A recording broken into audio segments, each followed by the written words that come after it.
Bismillahirrahmanirrahim. Ikram muslimin, hak-hak seorang muslim. Sayyidina Abdullah bin Amir bin As radhiyallahu anhu mengatakan bahawa Rasulullah SAW sabda, tidak boleh duduk di antara dua orang tanpa izin daripada mereka berdua. Sayyidina Huzaifah radhiyallahu anhu mengatakan bahawa Rasulullah SAW melaknat orang yang duduk di tengah-tengah halqah. Orang yang duduk di tengah halqah membawa maksud orang yang melangkah tengkuk-tengkuk orang lain untuk duduk di tengah-tengah majlis. Maksud yang kedua ialah ada orang yang sedang duduk dalam bentuk bulatan sehingga setiap orang berhadapan dengan seorang yang lain, lalu datang seorang duduk di tengah-tengah bulatan itu sehingga keadaan berhadapan itu tiada lagi. Sayyidina Abu Sa'id Khudri berkata, Rasulullah SAW sabda, siapa yang beriman dengan Allah Ta'ala dan hari kiamat akhirat, maka hendaklah dia memuliakan tetamunya. Baginda SAW telah ulangikan itu 3 kali. Seorang lelaki bertanya, apakah maksud memuliakan kamu tetamu, wahai Rasulullah? Baginda SAW menjawab, memuliakan tetamu ialah selama 3 hari. Jika tetamu masih tinggal selepas 3 hari, maka memberi makan oleh tuan rumah itu ialah ihsan daripada tuan rumah ke atas tetamu, yakni sekiranya tuan rumah tidak menjamu tetamu selepas 3 hari, tidak termasuk dalam perbuatan yang tidak berakhlak. Sayyidina Miqdam Abu Karimah berkata, Rasulullah SAW sabda, siapa yang menjadi tetamu kepada seseorang dalam suatu kaum dan sehingga ke pagi tetamu terbiar tidak diberi makanan, yakni pada waktu malam tuan rumah tidak melayan tetamu itu, akan menjadi tanggungjawab setiap orang Islam untuk membantu tetamu itu sehingga dia boleh mengambil daripada harta dan kebun tuan rumah itu kadar makanannya untuk 1 malam. Hukum yang disebutkan di atas adalah untuk keadaan tetamu yang tidak mempunyai apa-apa persediaan makanan dan dia dalam keadaan terdesak. Jika keadaan bukan demikian, maka layanan untuk tetamu adalah hak tetamu sekadar memenuhi tuntutan akhlak dan maruah. Abdullah bin Ubay bin Umair berkata, Sayyidina Jabir telah masuk berjumpa dengan aku bersama beberapa orang daripada sahabat Nabi SAW. Sayyidina Jabir telah menghidangkan roti bersama cuka sambil berkata, makanlah kerana sesungguhnya aku telah mendengar Nabi SAW bersabda, sebaik-baik lauk ialah cuka.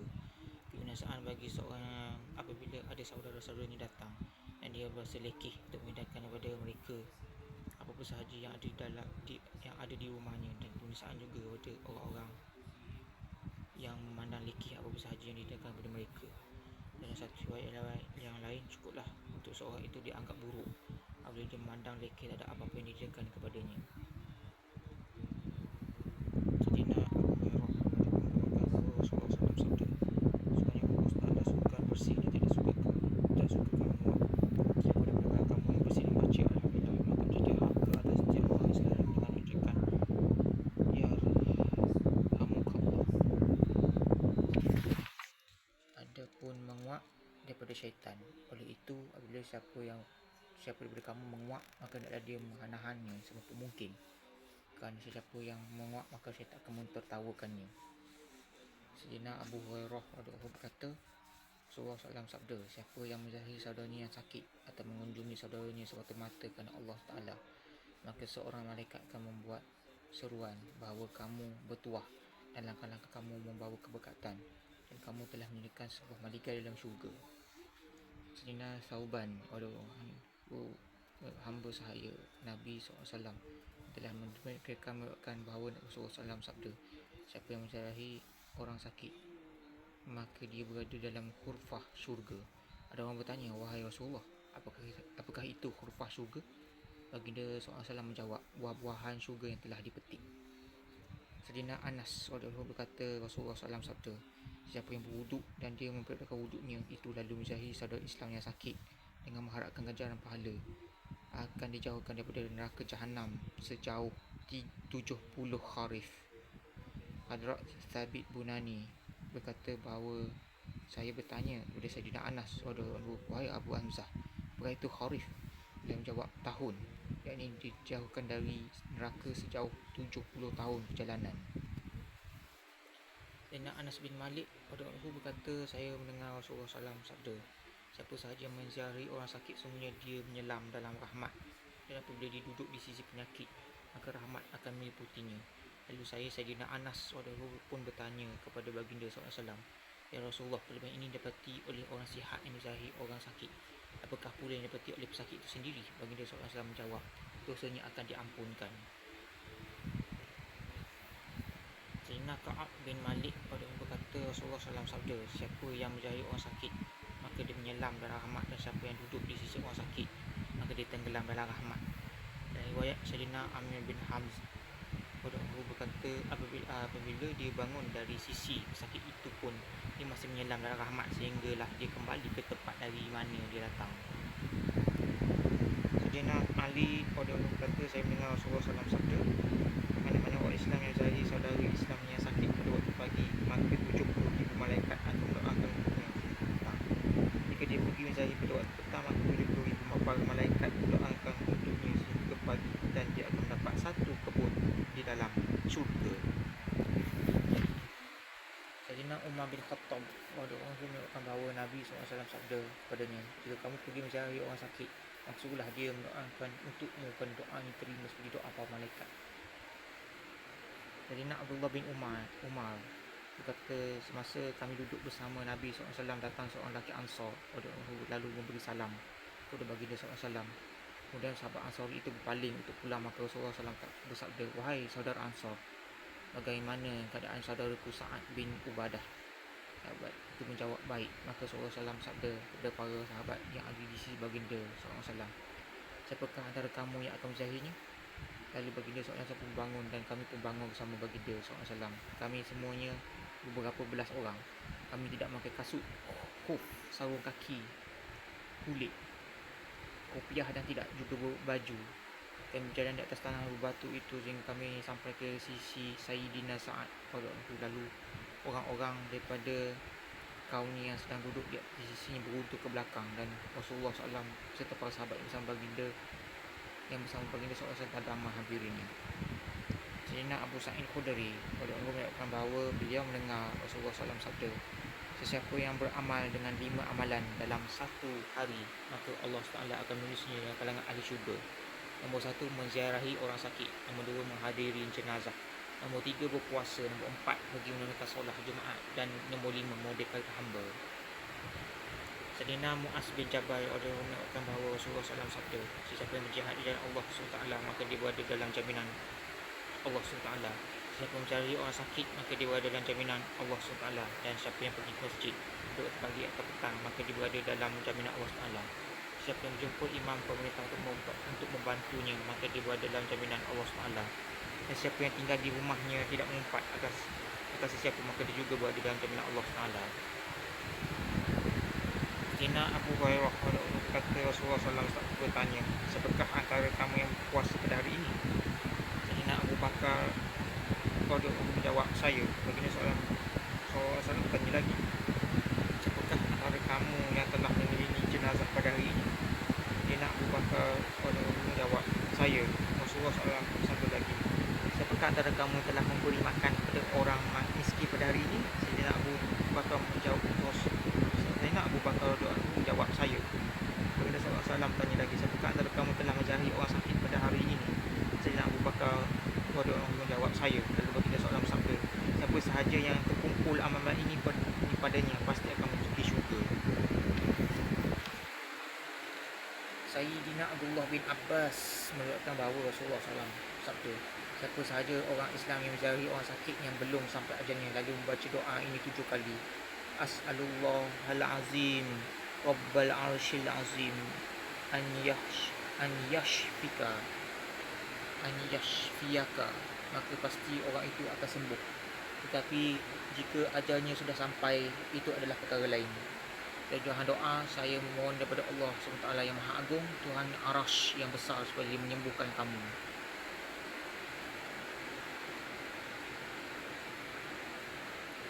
Sayyidina Abu Hurairah berkata, Rasulullah SAW sabda, "Siapa yang menghadiri jenazah dan menunggu sehingga solat jenazah ditunaikan, akan dapat pahala 1 qirat. Sementara siapa yang menghadiri ke jenazah dan menunggu sehingga jenazah selesai diremuikan, akan mendapat pahala 2 qirat." Baginda SAW telah ditanya, "Apakah pahala 2 qirat itu?" Baginda SAW menjawab, "Pahala 2 qirat ialah sama dengan 2 gunung yang besar." Dalam riwayat yang lain, Yang kecil antara dua gunung itu ialah sebesar gunung Uhud. Sayyidatina Aisyah radhiyallahu anha meriwayatkan bahawa Nabi SAW sabda, mana-mana jenazah yang disembayangkan oleh kaum muslimin yang jumlahnya sampai 100 orang dan mereka semua mensyafaatinya, maka pasti syafaat mereka itu diterima. 100 orang. Sayyidina Abdullah radhiyallahu anhu meriwayatkan bahawa Nabi SAW sabda, sesiapa yang mengucapkan takziah untuk menghiburkan hati orang yang ditimpa musibah, pasti akan dapat pahala seperti pahala orang tersebut. Sayyidina Muhammad bin Amir bin Hazm radhiyallahu anhu meriwayatkan bahawa Nabi SAW sabda, siapa sahaja daripada orang mukmin yang mengucapkan takziah untuk menghiburkan hati saudaranya yang mukmin yang ditimpa musibah, pasti akan dipakaikan oleh Allah SWT dengan pakaian kemuliaan pada hari kiamat. Sayyidatina Ummu Salamah radhiyallahu anha berkata, Rasulullah SAW datang setelah Sayyidina Abu Salamah radhiyallahu anhu meninggal dunia. Mata beliau dah tak terbuka. Baginda SAW telah menutup matanya itu lalu bersabda, apabila roh dicabut, maka mata akan terbuka dan terus memandang roh yang sedang naik ke atas. Oleh sebab itulah baginda SAW telah menutup matanya itu. Beberapa orang daripada ahli syurganya mula menangis dengan kuat, dan mungkin ada yang mengatakan sesuatu yang tidak patut. Maka baginda SAW bersabda, kamu hendaklah mendoakan hanya kebaikan untuk diri kamu, kerana doa kamu diaminkan oleh para malaikat. Kerana Rasulullah SAW berdoa, Allah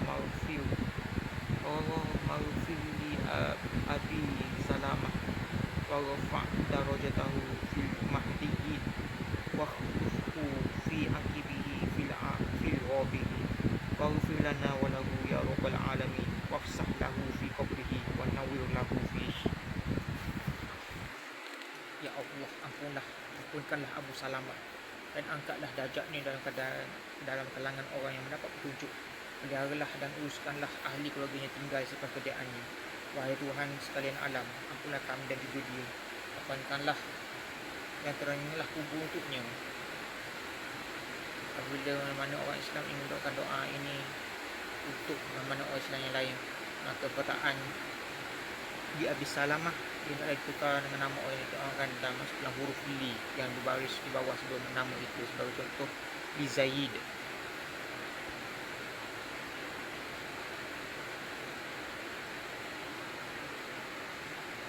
Sayyidina Abu Darda radhiyallahu mengatakan bahawa Nabi SAW selalu bersabda, doa seseorang Muslim untuk saudara Islamnya tanpa diketahui olehnya adalah diterima. Mereka berada berhampiran kepala si pendoa. Pada bila masa pun dia berdoa kebaikan untuk saudaranya, maka malaikat itu akan berkata amin dan berkata kepada si pendoa itu, semoga kamu pun akan mendapat kebaikan seperti yang kamu doakan untuk saudaramu itu. Sayyidina Anas radhiyallahu anhu mengatakan bahawa Nabi SAW sabda, siapa pun dalam kalangan kamu tidak akan mencapai iman yang sempurna sehinggalah dia mengasihi untuk saudaranya apa-apa yang dia kasih untuk dirinya sendiri. Ada Khalid bin Abdullah Busairi berkata, ayahku mengatakan daripada datukku bahawa Rasulullah SAW sabda, adakah kamu sukakan syurga? Dia menjawab, ya. Lalu baginda SAW sabda, kalau begitu hendaklah kamu inginkan untuk saudara kamu apa-apa yang kamu berkasihkan untuk dirimu. Jadi nak berwarah mengatakan bahawa Rasulullah SAW sabda, sesungguhnya agama itu ialah ketulusan dan kesetiaan. Sesungguhnya agama itu ialah ketulusan dan kesetiaan. Sesungguhnya agama itu ialah ketulusan dan kesetiaan. Para sahabat bertanya, kepada siapa wahai Rasulullah? Baginda SAW menjawab, kepada Allah SWT, kitabnya, Rasulnya, dan kepada pemimpin-pemimpin Islam serta orang awamnya. Maksud ketulusan dan kesetiaan untuk Allah SWT ialah beriman kepada Allah SWT, kasih kepadanya sesungguh hati, takut kepadanya, taat dan beribadat kepadanya, dan jangan menyentuhkannya dengan sesuatu pun.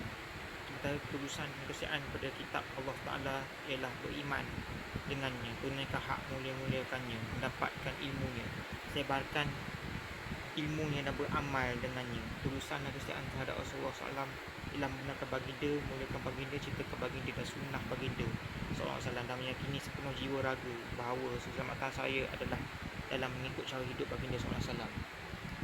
Ketulusan dan kesetiaan kepada pemimpin orang Islam ialah membantu mereka dalam menunaikan tanggungjawab dan tugas mereka beserta baik adab mereka. Sekiranya kita nampak kesalahan mereka, maka hendaklah diperbuatkan dengan cara yang terbaik, memberi cadangan yang baik kepada mereka dan mentaati mereka dan perkara yang dia menekati syarak. Sementara kelulusan dan kesejahteraan awam Islam tidak mengambil berat tentang kebaikan dan kebajikan mereka terpaksa mendorong mereka ke arah agama, merasakan bahawa manfaat untuk mereka ialah manfaat kita sendiri dan kerugian mereka ialah kerugian kita sendiri, membantu mereka sedaya mungkin dan menunaikan hak mereka.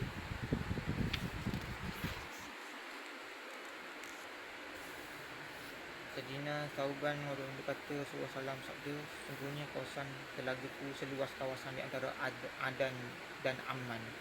Bilangan gelas-gelas air telaga itu ialah sebanyak bilangan bintang di langit, yakni tidak terhitung banyaknya.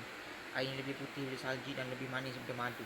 Orang yang pertama akan datang ke telagaku itu ialah orang-orang kafir dalam golongan orang muhajirin. Dan berkata, wahai Rasulullah, beritahulah kepada kami sifat-sifat mereka. Pemda SAW menjawab, mereka mempunyai rambut yang kusuk masai, pakaian mereka lusuh, mereka tidak mampu menikahi wanita-wanita yang dibesarkan dan kemewahan. Pintu-pintu tidak dibuka untuk mereka, yakni kedatangan mereka tidak dialurkan. Mereka juga ialah orang-orang yang menunaikan segala hak yang menjadi tanggungjawab mereka, sementara hak mereka tidak ditunaikan. Adan ialah satu tempat yang masyhur di Yaman. Sementara Amman pula ialah sebuah bandar yang masyhur di Jordan. Dalam hadis di atas, kedua tempat itu telah digunakan hanya sebagai tanda perbandingan.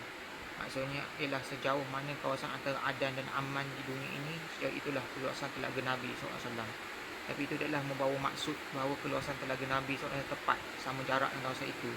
Bahkan itu hanya untuk memberi gambaran bahawa keluasan telaga Nabi SAW ialah beratus-ratus batu. Sayyidina Huzaifah radhiyallahu berkata, Rasulullah SAW sabda, janganlah kamu buat sesuatu hanya ikut-ikutan. Kamu kata, jika orang berbuat baik kepada kami, maka kami juga berbuat baik kepada mereka. Jika orang menzalimi kami, maka kami juga menzalimi mereka.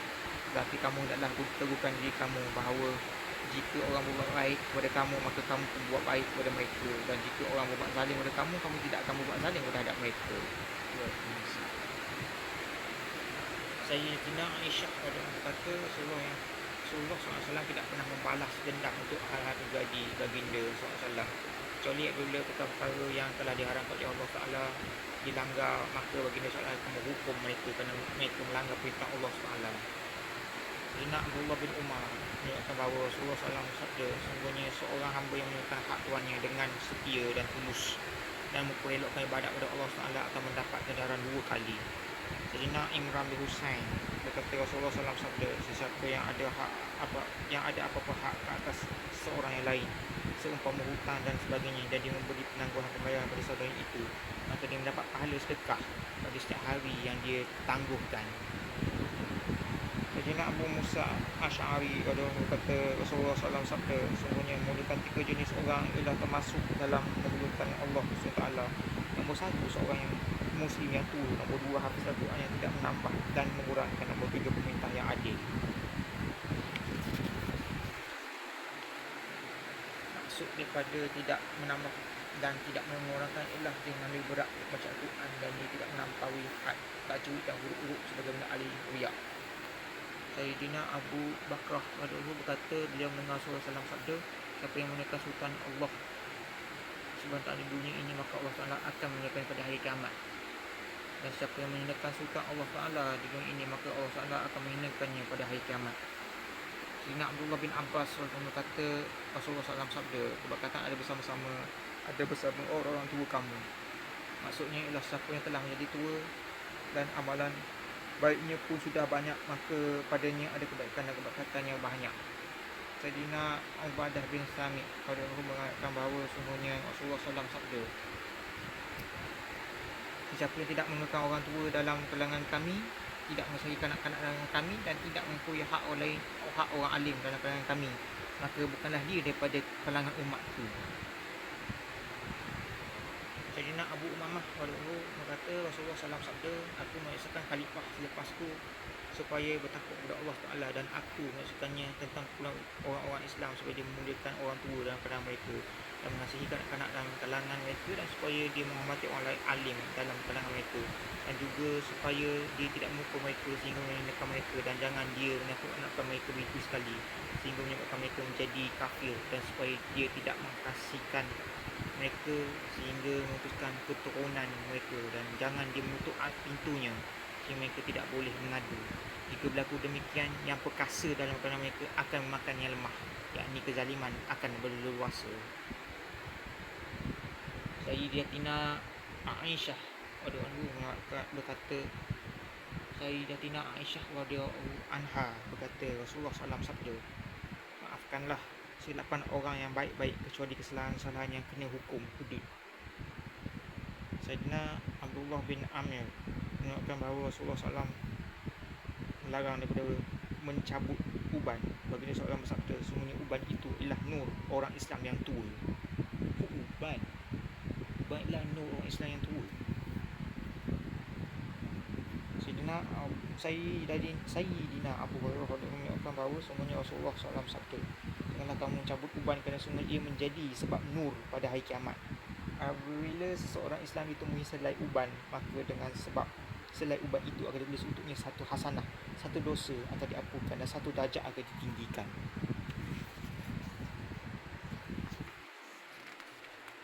Uban.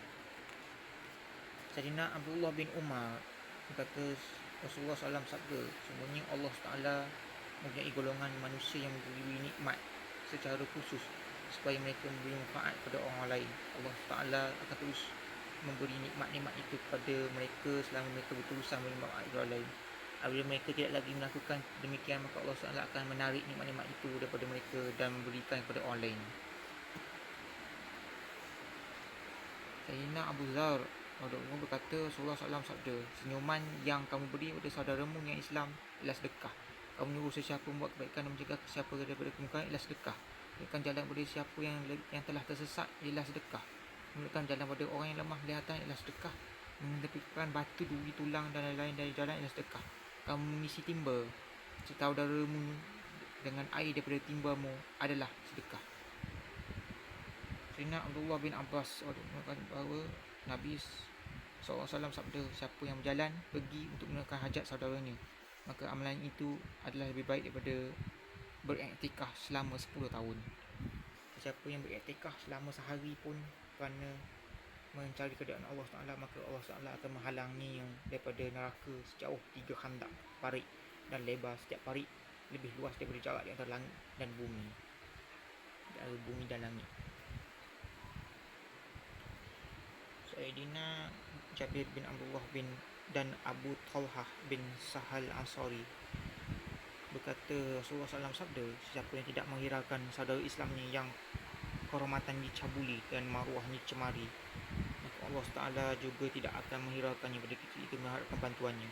Sementara itu, siapa yang membantu mana-mana saudara Islam yang kehormatannya dicabuli dan maruahnya dicemari, maka pasti Allah Ta'ala akan membantunya dalam keadaan dia mengharapkan bantuan.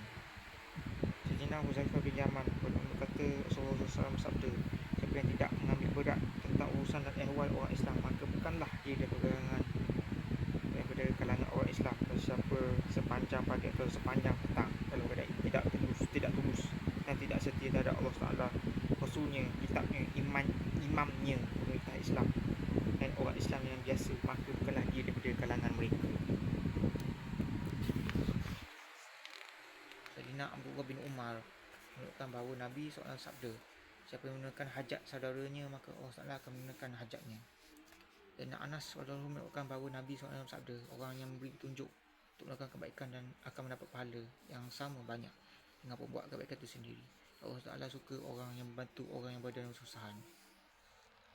Sayyidina Jabir radhiyallahu kata, Rasulullah SAW sabda, orang mukmin ialah orang yang beramah mesra dengan orang lain, dan orang lain boleh beramah mesra dengannya, dan tidak ada kebaikan pada siapa yang tidak beramah mesra dengan orang yang, dan orang tidak boleh beramah mesra dengannya. Dan sebaik-baik manusia ialah orang yang paling banyak memberi manfaat kepada orang lain. Sayyidina Abu Musa Al-Ash'ari berkata, Nabi SAW sabda, setiap orang Islam hendaklah memberi sedekah. Para sahabat SAW bertanya, para sahabat radhiyallahu bertanya, jika dia tidak mempunyai sesuatu untuk sedekah, maka disedekahkan apakah yang patut dia lakukan? Maka SAW menjawab, hendaklah dia bekerja dengan tangannya sendiri, lalu dia boleh menyebabkan pulangnya sendiri, dan dia boleh juga bersedekah. Sahabat Radhiyallahu bertanya lagi, sekiranya ini pun dia tak mampu atau dia mampu tetapi dia tidak lakukan? Baginda SAW sabda, hendaklah dia membantu orang yang tipu kesusahan. Para sahabat Radhiyallahu bertanya lagi, kalau dia tidak lakukan? Baginda SAW menjawab, hendaklah dia mengajak ke arah kebaikan. Para sahabat Radhiyallahu bertanya lagi, jika itu pun dia tidak lakukan? Baginda SAW menjawab, sekurang-kurangnya hendaklah dia mengelakkan diri daripada menyusahkan sesiapa, kerana itu pun sedekah baginya. Hendaklah dia mengelakkan diri daripada menyusahkan sesiapa. Jadi Radhiyallahu mengatakan bahawa Rasulullah SAW sabda, seorang mukmin ialah cermin untuk seorang mukmin yang lain, dan seseorang mukmin ialah saudara untuk seorang mukmin yang lain. Dia menjaga saudaranya daripada sebarang kerugian dan meliharanya dari segenap penjuru. Sayyidina Anas radhiyallahu berkata, Rasulullah SAW sabda, bantulah saudara kamu sama ada dia menzalimi atau dia dizalimi. Seorang sahabat bertanya, wahai Rasulullah, saya akan membantu saudara saya yang dizalimi. Bagaimana saya membantu saudara saya yang berlaku zalim? Rasulullah SAW bersabda, hentikanlah dia daripada kezalimannya, kerana menghentikan penzalim daripada kezalimannya ialah pembantunya.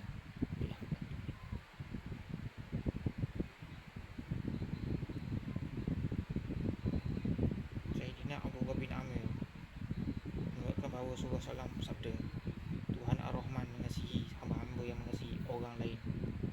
Kamu kasihilah penduduk bumi, maka lah ahli langit akan mengasihi kamu.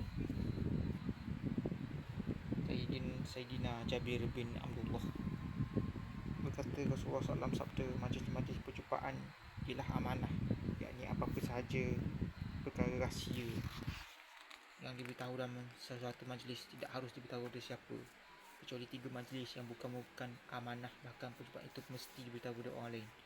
Nombor 1, perjumpaan yang merancang untuk menumpahkan darah tanpa hak. Nombor 2, perjumpaan yang berkaitan dengan zina. Nombor 3, perjumpaan untuk merampas harta orang lain tanpa hak. 3 perkara yang disebutkan dalam hadis di atas hanyalah sebagai contoh. Maksudnya ialah mana-mana perjumpaan yang berbicara tentang apa-apa perkara maksiat ataupun kezaliman dan kamu pun disertakan dalam macam itu, maka kamu tidak boleh merasakan perkara itu sama sekali.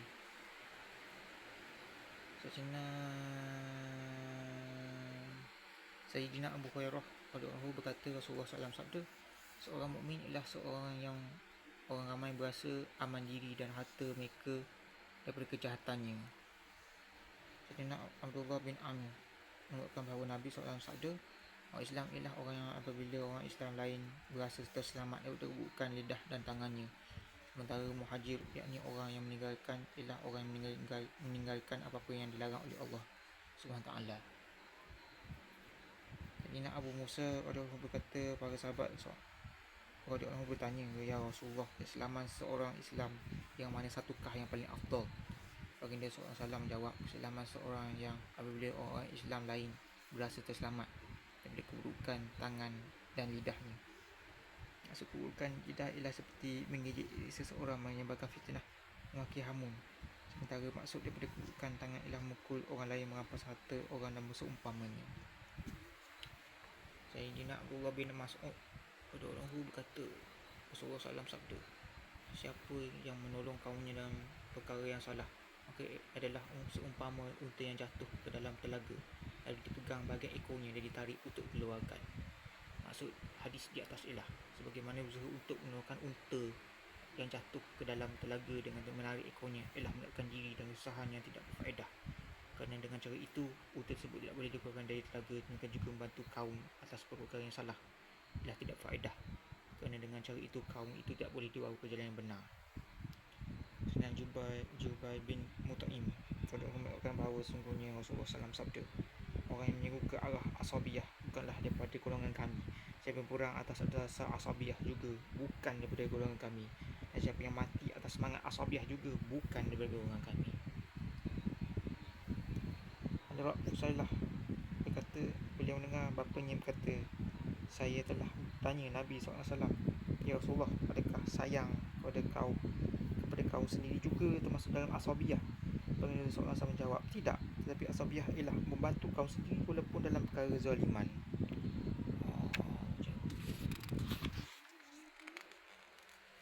Sayyidina Abdullah bin Amir mengingatkan bahawa Rasulullah SAW telah ditanya siapakah yang terbaik dalam kalangan manusia. Baginda SAW menjawab, setiap orang yang hatinya mahmum, lidahnya benar. Mahmum. Para sahabat bertanya, kami memahami lidah yang benar, tapi siapakah orang yang hatinya mahmum? Baginda SAW bersabda, dia ialah orang yang bertakwa lagi suci hatinya, tidak memiliki dosa, tidak berlaku zalim, tidak ada dendam kepada siapa, dan tidak juga hasad dengki. Maksud daripada hati yang suci lah orang yang mempunyai hati yang suci daripada kotoran syirik, dan juga suci daripada fikiran dan khayalan yang kotor. Sayyidina Abdullah bin Mas'ud berkata, Rasulullah SAW sabda, janganlah siapa daripada sahabatku menyampaikan kepadaku tentang hal siapapun, kerana aku ingin berjumpa dengan kamu dalam keadaan hati aku bersih terhadap setiap orang daripada kamu.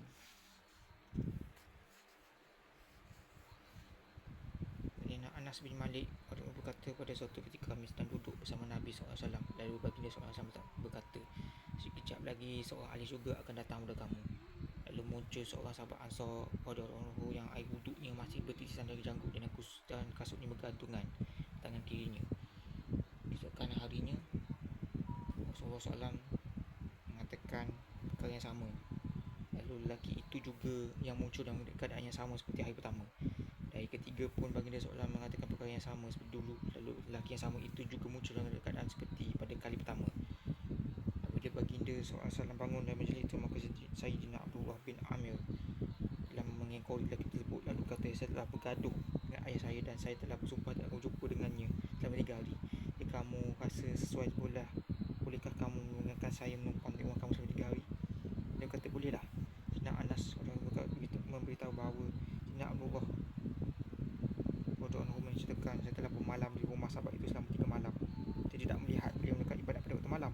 Cuma amalannya apabila beliau terjaga pada waktu malam dan membalikkan lamungannya terselam, dia akan berzikir mengucapkan Allahu Akbar sehinggalah beliau bangun untuk solat subuh.